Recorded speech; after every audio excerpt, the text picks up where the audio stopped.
ناظرین، world diabetes day جو ہے پورے پاکستان بھر میں منایا جا رہا ہے۔ یہ ڈائبٹیز ہوتی کیا ہے اور مریض جو ہیں ان کو کس طریقے سے پتہ چلتا ہے کہ ان کو ڈائبٹیز ہے؟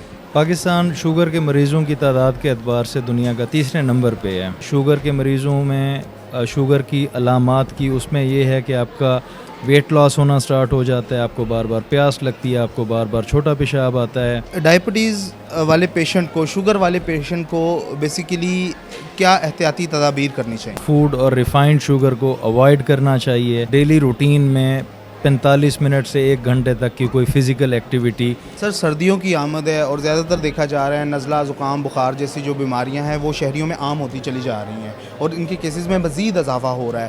اس کے بارے میں بتائیے کہ زیادہ تر لوگوں کو یہ جسٹ جا رہا ہے کہ شاید ان کو ڈینگی ہو گیا ہو۔ ہمارے ہاسپٹل میں تو جب سے یہ جو ڈینگی کا پیک سیزن ہے اب تک ہمارے پاس جو ٹوٹل پیشنٹس آئے ہیں ان میں سے کوئی بھی کنفرمڈ کیس نہیں تھا ڈینگی کا۔ سیزنل چینجز ہو رہی ہیں، موسم بدل رہا ہے، ایئر کوالٹی تھوڑی سی پور ہے، لوگوں کی اپنی بھی ہیبٹس کچھ آئیڈیل نہیں ہیں۔ فار ایگزامپل وہ کولڈ ڈرنکس پی لیں گے، ماسک نہیں لگائیں گے۔